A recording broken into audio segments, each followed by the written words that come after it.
Welcome to our YouTube channel Nisha education. आज की इस वीडियो में हम क्लास 9th का चैप्टर 6 रेखाएं व कोण के एक्सरसाइज 6.2 का क्वेश्चन नंबर 5 और क्वेश्चन नंबर 6 सॉल्व करेंगे। देखते हैं क्वेश्चन नंबर 5 में हमसे क्या पूछा गया है। ठीक है, आकृति में हमें यहाँ पर एक आकृति दी हुई है और आगे लिखा है कि यदि AB समांतर है CD के। ठीक है, यहाँ पर AB जो रेखा है वो CD रेखा के समांतर है, ये हमें दिया हुआ है। ठीक है, और कोण APQ, ठीक है, कोण APQ का मान हमें दिया हुआ है 50 अंश और कोण PRD का मान हमें दिया हुआ है 127 अंश। तो हमें x और y के मान ज्ञात करने हैं। ठीक है, तो हमें x और ये जो y चित्र में दिख रहे हैं इन कोणों के मान ज्ञात करना है। ठीक है, तो चलिए हम क्वेश्चन सॉल्व करते हैं। इन क्वेश्चन को सॉल्व करने के पहले हमें जो दिया होता है वो हम लिख लेते हैं, फिर हमें जो ज्ञात करना है वो हम लिख लेते हैं, देन फिर हम क्वेश्चन को सॉल्व करते हैं। ठीक है, तो सबसे पहले मैं यहाँ पर लिख देती हूँ जो दिया हुआ है हमें। ठीक है, दिया है AB जो रेखा है वो समांतर है CD रेखा के। ठीक है, और कोण APQ का मान हमें दिया हुआ है 50 अंश और कोण PRD का मान हमें दिया हुआ है 127 अंश, जैसा कि मैंने चित्र में लिख भी दिया है। ठीक है, अब हमें जो ज्ञात करना है उसे हम लिख देते हैं, ज्ञात करना है। ठीक है, तो हमें x का मान यानी x कोण का मान ज्ञात करना है और y का मान ज्ञात करना है। ठीक है, चलिए अब हम क्वेश्चन को सॉल्व करते हैं। तो जैसा कि हमें क्वेश्चन में बोला गया है कि AB जो रेखा है वो CD के समांतर है। ठीक है, तो जब भी हमें क्वेश्चन में दो रेखाएं समांतर दी हुई होती है ना, तो वहाँ पर जो कोण बनते हैं मतलब संगत कोण और एकांतर अंतः कोण, एकांतर बाह्य कोण, वो आपस में क्या हो जाते हैं, बराबर हो जाते हैं। और एक चीज़ होती है क्या कि तिर्यक रेखा के एक ही ओर बनने वाले कोणों का जो योग होता है वो 180 अंश होता है। ठीक है, ये कब होता है भाई, जब हमें क्वेश्चन में दिया हो कि दो रेखाएं समांतर हैं। ठीक है, दो रेखाओं के समांतर होने पर ये सारे कोण क्या हो जाते हैं, अपने आप ही बराबर हो जाते हैं। ठीक है ना, तो इसी की हेल्प से हम इस क्वेश्चन को सॉल्व करेंगे। तो देखिए यहाँ पर कोण APQ का मान हमें दिया हुआ है 50 अंश। ठीक है, और जैसा कि हम चित्र में देख पा रहे हैं कि ये दोनों समांतर रेखा है और एक तिर्यक रेखा है। ठीक है, तो यहाँ पर जो ये कोण बन रहा है ना 50 अंश, और x क्या है भाई, एकांतर अंतः कोण है। ठीक है, तो ये दोनों रेखाएं तो हमको समांतर दी हुई हैं, इसका मतलब ये हुआ कि ये कोण और ये कोण आपस में क्या होंगे, बराबर, जो कि है क्या, एकांतर अंतः कोण। ठीक है, तो हम यहाँ पर लिख देते हैं कोण APQ। बहुत ही इजी क्वेश्चन है। यदि आपको जो समांतर रेखाएं हैं उसके गुणधर्म यदि पता हो कि यदि समांतर रेखा को तिर्यक रेखा दो बिंदुओं पर प्रतिच्छेद करती है तो कौन कौन से कोण बराबर होते हैं ना, ये चीज़ यदि पता हो तो फिर आप ये क्वेश्चन को बहुत ही आराम से कर पाओगे। ठीक है, तो APQ बराबर क्या हो जाएगा, x है ना, और ये क्या है, एकांतर अंतः कोण है ना। रीजन भी यहाँ पर हमें देना होता है तो मैंने लिख दिया। ठीक, अब देखिए कोण APQ का मान कितना है, 50 अंश, तो यहाँ से x का मान कितना हो जाएगा भाई, 50 अंश, जैसा कि हम चित्र में देख पा रहे हैं। तो हमने एक ही स्टेप में क्या किया, x का मान ज्ञात कर लिया। ठीक है, अब देखिए अब हमें y का मान ज्ञात करना है। ठीक है, तो यहाँ पर तो एकांतर अंतः कोण लग ही नहीं सकता है। ठीक है, लेकिन यहाँ पर देखिए ये जो कोण है, ठीक है, ये पूरा कोण मतलब हम कहते हैं PRD। ठीक है, यहाँ पर मान भी दिया हुआ है PRD, ये पूरा कितना है, 127 अंश। और ये कोण और ये पूरा कोण जो मैं यहाँ पर बना रही हूँ इसको आप ध्यान से देखें। ठीक है, ये पूरा कोण और ये कोण क्या होंगे भाई, एकांतर अंतः कोण, क्योंकि यहाँ पर भी सेम सिचुएशन है। ठीक है, AB और CD समांतर रेखा है और PR एक तिर्यक रेखा है। ठीक है, तो यहाँ पर भी जो कोण बन रहे हैं मतलब ये पूरा कोण, सिर्फ y नहीं है ना, y और 50 को मिलाकर ये जो कोण बन रहा है और यहाँ पर ये पूरा कोण, ये दोनों कोण आपस में क्या होंगे, बराबर होंगे। ठीक है, क्योंकि ये भी क्या है, एकांतर अंतः कोण, तो यही चीज़ हम यहाँ पर लगा देते हैं।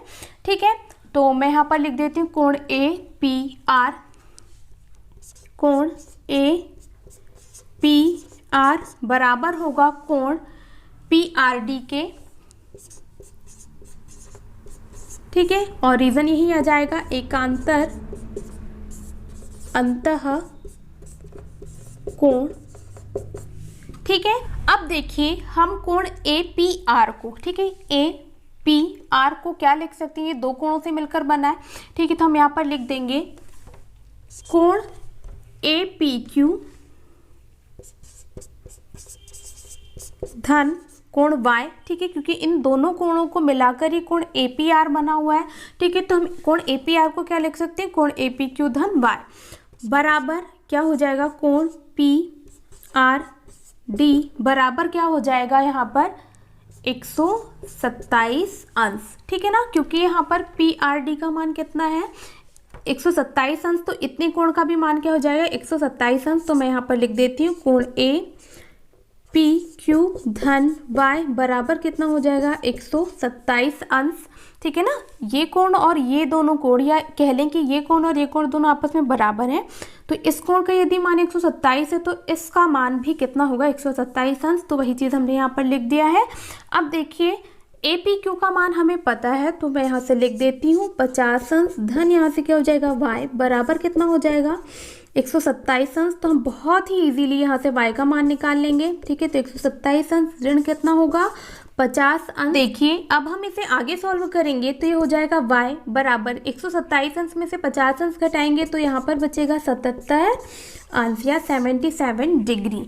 ठीक है, और हमें क्वेश्चन में क्या बोला गया था भाई कि आप कोण X और कोण Y का मान ज्ञात करिए। ठीक है, तो ये हुआ हमारा फर्स्ट आंसर और ये हुआ हमारा सेकंड आंसर। आई होप ये क्वेश्चन आपको बहुत अच्छे से समझ में आया होगा। ठीक है, नेक्स्ट क्वेश्चन है क्वेश्चन नंबर 6। ठीक है, ये क्वेश्चन थोड़ा सा अलग है लेकिन इजी बहुत है। ठीक है, तो आप इस क्वेश्चन को ध्यान से समझिएगा ताकि ये क्वेश्चन आपको एक ही बार में समझ में आ जाए। ठीक है, तो चलिए हम क्वेश्चन समझ लेते हैं कि हमें पूछा क्या गया है। ठीक है, तो यहाँ पर दिया हुआ है क्वेश्चन में आकृति में PQ और RS दो दर्पण हैं जो एक दूसरे के समांतर रखे गए हैं। ठीक है, तो हमें इस क्वेश्चन में मतलब क्वेश्चन नंबर 6 में एक आकृति दी गई है और बोला गया है कि ये जो PQ है और RS है ये दोनों दर्पण हैं। ठीक है, और दोनों कैसे हैं, समांतर हैं। ठीक है, तो आप लोगों ने 8th क्लास में साइंस में पढ़ा होगा कि हमें जब भी दर्पण को बनाना होता था तो हम कुछ इस तरीके से बनाते थे जैसा कि यहाँ पर दिख रहा है। ठीक है, तो हमें वही क्वेश्चन में बोला गया है कि PQ और RS दोनों दर्पण हैं और दोनों एक दूसरे के समांतर हैं। आगे पढ़ते हैं। एक आपतन किरण AB दर्पण PQ से B पर टकराती है।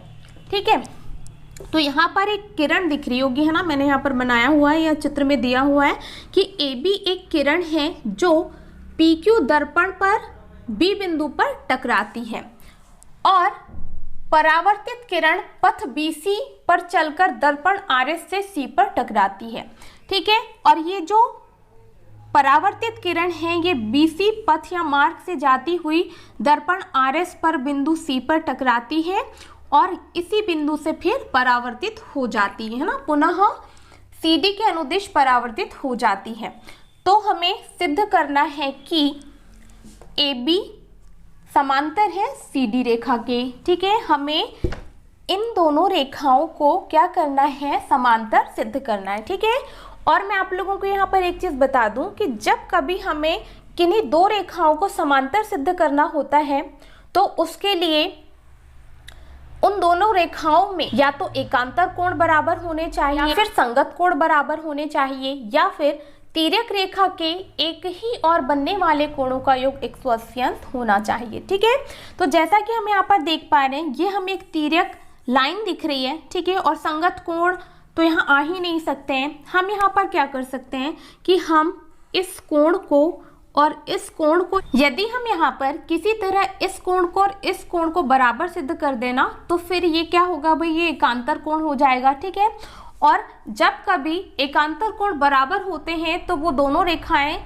क्या हो जाती हैं, समांतर सिद्ध हो जाती हैं। ठीक है, तो इस तरीके से हम इस क्वेश्चन को सॉल्व कर सकते हैं। ठीक है, हमें कुछ नहीं करना, इन दोनों कोणों को बराबर सिद्ध करना है क्योंकि ये क्या है, एकांतर कोण है। ठीक है, और एकांतर कोण यदि बराबर हो जाएंगे ना तो फिर AB और CD ऑटोमेटिक ही समांतर रेखाएं सिद्ध हो जाएगी। तो हमें ये दिमाग लगाना है कि बस हमें इस कोण को और इस कोण को बराबर सिद्ध करना है, ठीक है।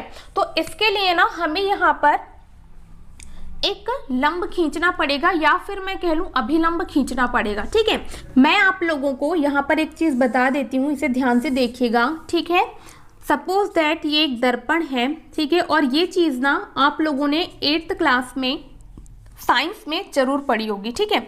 ये एक दर्पण है और यदि इस दर्पण पर एक किरण इस तरीके से आपतित होती है, ठीक है, और आपतित होने के बाद इसी बिंदु से परावर्तित हो जाती है और यहाँ बीच में होता है क्या, अभिलंब, ठीक है। ये एक दर्पण है और ये आपतित किरण है और ये परावर्तित किरण है, ठीक है। तो ये आपतित किरण और अभिलंब के बीच में जो कोण बनता है ये आपतन कोण होता है, ठीक है। और ये परावर्तित किरण और अभिलंब के बीच में जो कोण बनता है वो परावर्तन कोण होता है। और इस स्थिति में ये जो आपतन कोण है ये परावर्तन कोण के बराबर होता है। तो इसी चीज़ की हेल्प हम यहाँ पर लेंगे, ठीक है। और यदि हमें यहाँ पर इन दोनों कोणों को बराबर सिद्ध करना है तो फिर हमें यहाँ पर PQ पर एक लंब खींचना पड़ेगा या मैं कह दूँ अभिलंब खींचना पड़ेगा। तो चलिए मैं खींच देती हूँ, ठीक है। इसका नाम हम दे देते हैं BM, ठीक है। और सेम RS पर भी एक लंब खींचेंगे C से होता हुआ, ठीक है। इसका मैं नाम दे देती हूँ CN, ठीक है।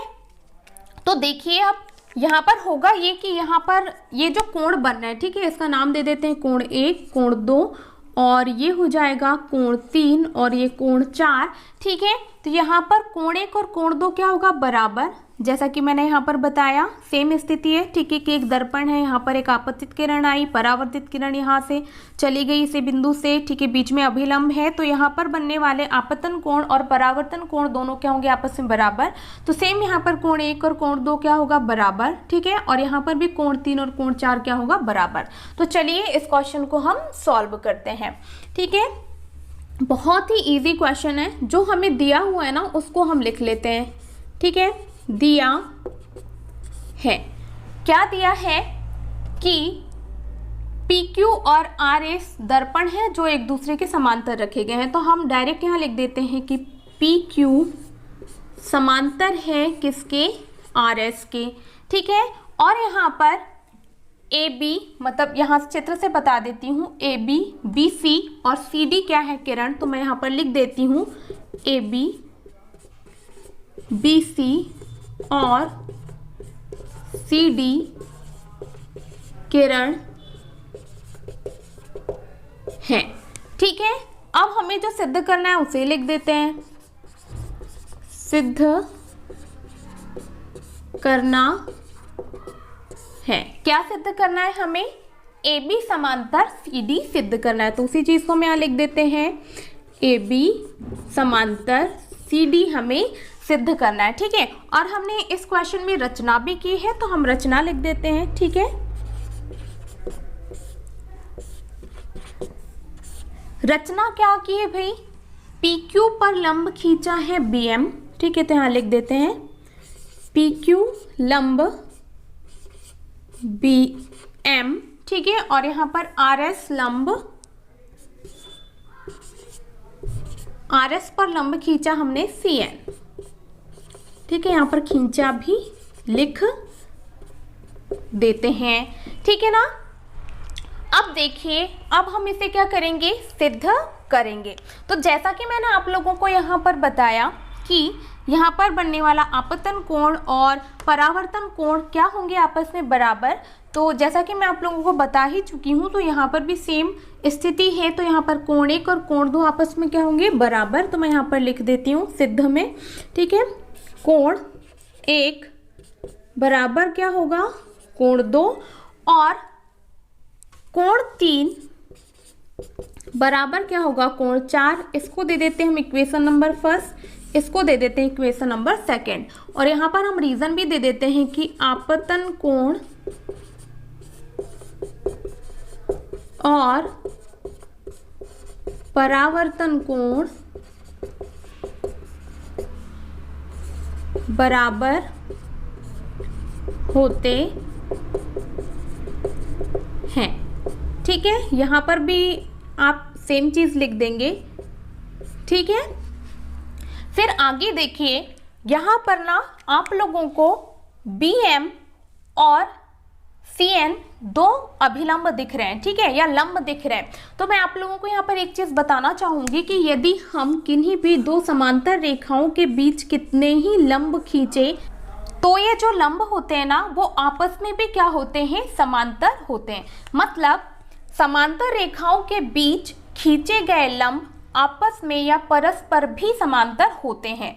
ठीक है ना, तो यहाँ से BM और CN दोनों क्या हो जाएंगे, समांतर। तो चलिए लिख देते हैं BM समांतर CN, कारण मैं यहाँ लिख देती हूँ समांतर रेखाओं के बीच खींचे गए, इसे मिटा देते हैं। ठीक है, के बीच खींचे गए लंब भी समांतर होते हैं।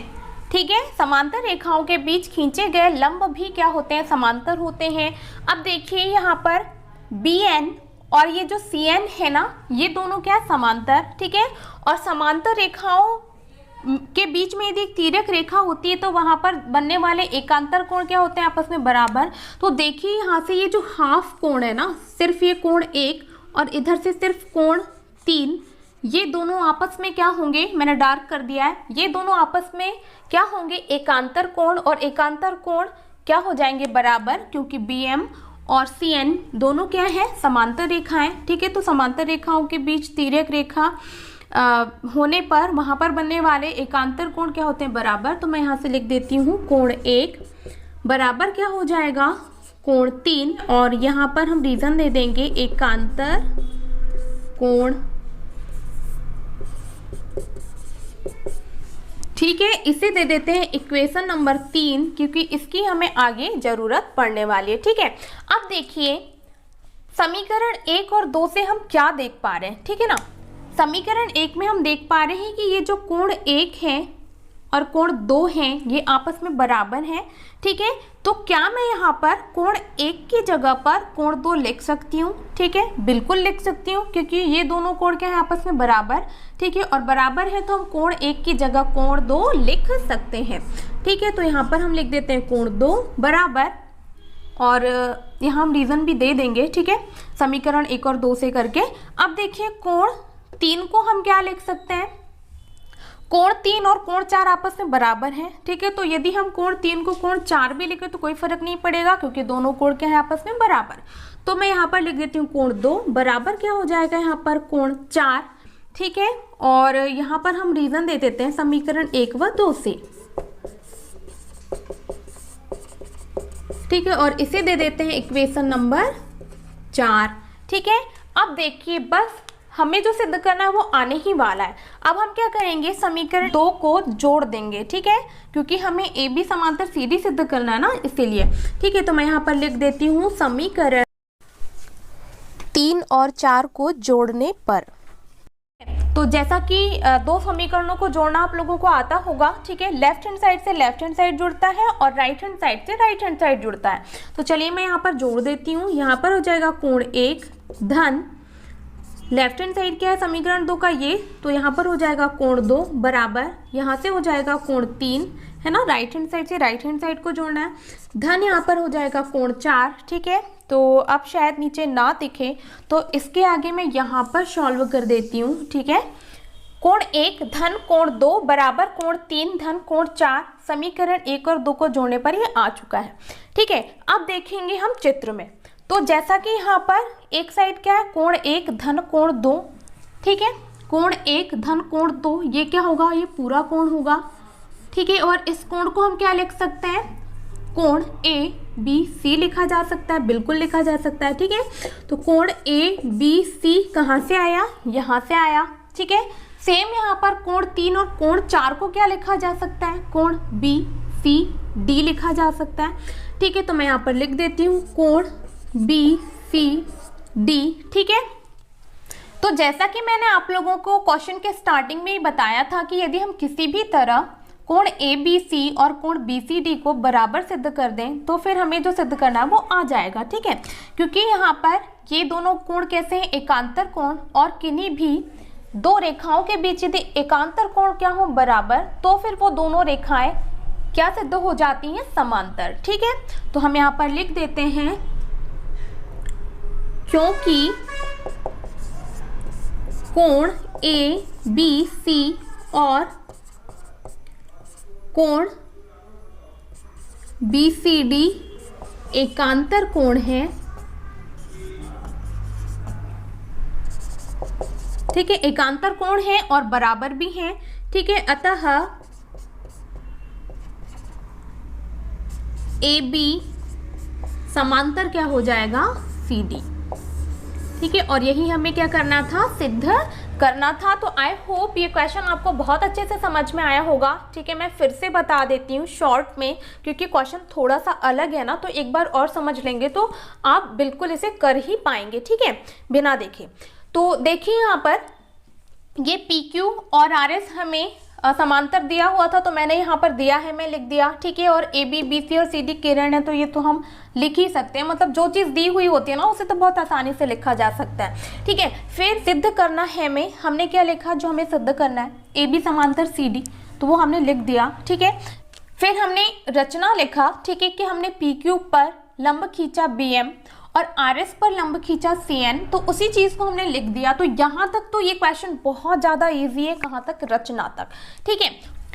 अब देखिए यहाँ से हमारा मेन सॉल्यूशन चालू होता है। तो जैसा कि मैंने आप लोगों को बताया था कि यदि एक दर्पण पर कोई किरण आपतित होती है और उसी बिंदु से वो परावर्तित हो जाती है और उसके बीच में क्या होता है, अभिलंब, तो वहां पर बनने वाले आपतन कोण और परावर्तन कोण आपस में क्या होते हैं, बराबर, ठीक है। तो हम लोगों ने यहाँ पर इन कोणों के नाम दे दिए थे, कोण 1, कोण 2, कोण 3, कोण 4, ठीक है। और आपतन कोण और परावर्तन कोण बराबर होते हैं, इससे हमने कोण 1 और कोण 2 को बराबर लिख दिया। सेम यहाँ पर कोण 3 और कोण 4 को बराबर लिख दिया, इसको दे दिया समीकरण नंबर 1, इसको दे दिया समीकरण नंबर 2, ठीक है।